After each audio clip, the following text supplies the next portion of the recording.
Game director of Ghost of Tsushima, Nate Fox, has done quite a few interviews talking a little bit about the game and promoting it ahead of its July 17th release, actually offering us a lot of insight into different gameplay elements and different design decisions, so I want to go over some of it. I'll leave links to some more insight and more articles from various outlets in the description box below, so definitely do check that out if you're interested to read more. Nevertheless, I just want to give you guys an update on it and give you guys my 2 cents, as I think for the majority of people, this has outweighed The Last of Us Part 2, especially recently, in terms of overall anticipation for a PlayStation 4 title.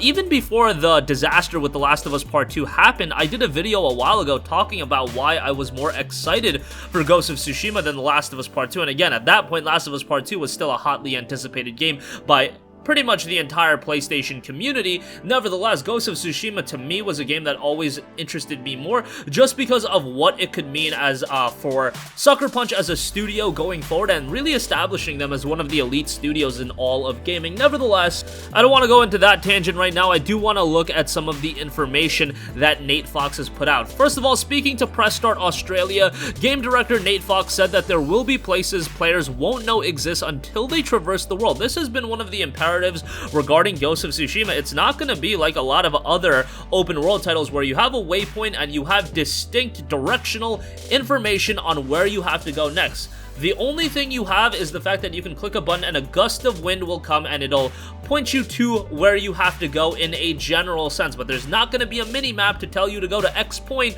and that's where you're going to do this mission. There's not a point on the mini-map that's going to say, hey, a character's over here, you can do a side quest by going to this location. It's a game that is really going to leave you to your own devices, and that's to add to that element of you being in this open world of Tsushima Island. Fox specifically noted this is not a game about loot drops, it's a game about story and exploration. So if you go on Jin's journey from samurai to ghost, you'll get access to some abilities and some weapons, but if you really want the full diversity of possibilities, you have to explore, you have to meet side characters, you have to go to places that you're not really even told exist. That's why the world is rewarding, right? We want to make sure that if you take the time, you get something from it that allows you to modify the playstyle to get more diversity and how you go after solving problems. I find this so interesting because this is kind of a long gone style of game world design, especially for these grandiose open world titles. These open world games, traditionally speaking, they have mini maps and they really point you towards the right direction. I'm not saying that's a bad thing. I'm all for experiences like that, but the fact of the matter is Ghost of Tsushima is offering something new and unique in the sense of a lot of console games don't offer you anything like that. I know there are games on PC that really don't hold your hand and things of that nature. However, the consoleized open world experience has really been, you know, the Red Dead Redemption 2s of the world, the Marvel Spider-Mans of the world, and all those games are really, really good. Ghost of Tsushima just offering something new in the sense of leaving the player to their own devices outside of that element of being able to call for a gust of wind, and the gust of wind is going to aim you towards your main objective, but how about finding the side characters that are just in this world, and that's going to give you access to other abilities and weapons that otherwise you wouldn't get, so you're actually really rewarded for taking the time and absorbing this world that Ghost of Tsushima is going to offer. This is not going to be a game where I don't think Sucker Punch would recommend you to just go straight through the story mode. I think they would be really disappointed if gamers did that, because it seems like exploration and discovery of the Tsushima Island is something that is a key imperative of the game.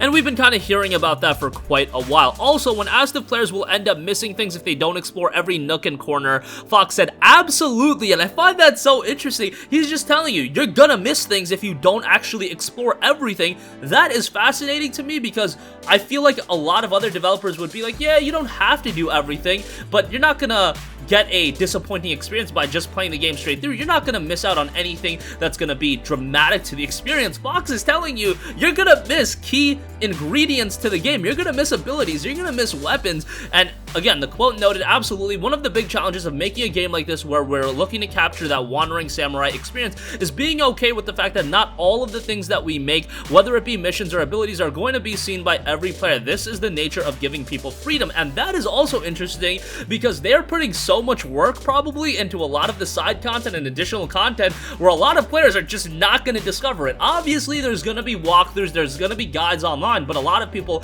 are not going to go through the extra hassle of going online, looking up all the guides. There's going to be a portion of players that do that, but that's not going to be everyone. And the fact that Sucker Punch was just okay with being like, alright, we know not everyone is going to discover everything, but we still want to make it very rewarding for the players that do take their time to get something out of it. I mean, look at Sucker Punch's other open world title, Infamous. Infamous would tell you directly where to go. It was pretty easy to find certain things. I know there was like blast shards and things like that that were a little bit difficult to find, but come on, a toggle of the right stick or left stick, I can't remember quite what it was, and it was relatively easy to find all the blast shards. So that was an interview with a Press Start Australia, another one talking about Ghost of Tsushima and its difficulty. This is something that I think is going to be a key imperative as well, a game that leaves you to your own devices and leaves the player in a more of a challenging state in discovering the world. Well, is that going to be applicable to the gameplay as well? Well, in an interview with IGN, once again, game director Nate Fox explained the team's approach with combat and survival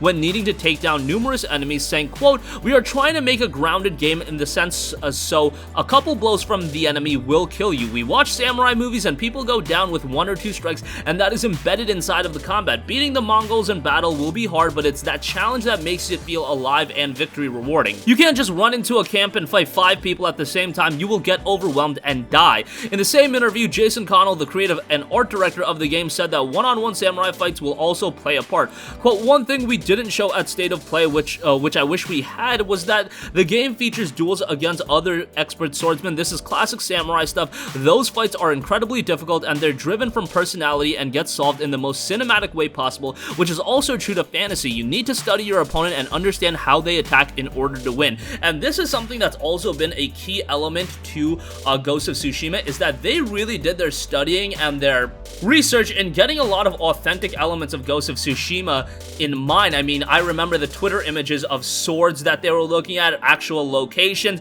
They did their due diligence in making Tsushima Island something that is historically representative of what we would have seen. I mean, is it going to be a one-to-one recreation? I highly doubt that. However, there is a level of authenticity there that we don't see from a lot of other games, and that harkens back to the previous point of this is a game that really does try to make you feel like an explorer. It does try to make you absorbed into this world. They're going for that level of authenticity, which kind of makes you feel like the samurai that's actually in the game, at least from a gameplay standpoint. However, the game is going to have difficulty settings. According to GameSpot, Sucker Punch co-founder Chris Zimmerman said that there will be difficulty levels to appease those who are looking forward to the game for different reasons. There are people who are going to say it's beautiful and they just want to see what it's like, and yeah, their experience has to be different than somebody who looks at it like they've always wanted to play a really grounded katana fighting game, and the fantasy for them is about challenge, discipline, practice, and precision. That's what they expect of samurai, and that's what the game should demand for them as the player. That's what Zimmerman told GameSpot. Connell also spoke to the Washington Post in regards to the difficulty settings. I guess this was a key talking point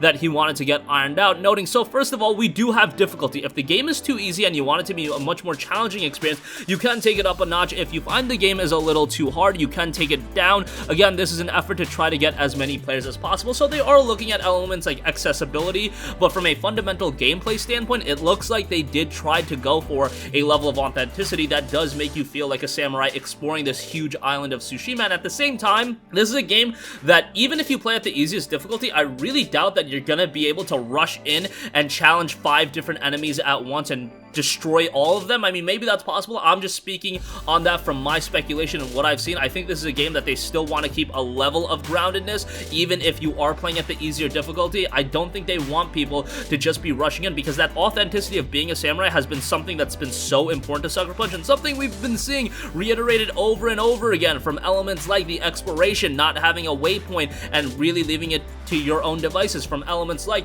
the sword fighting being a little bit more realistic, and just the set pieces and the design that goes into this game.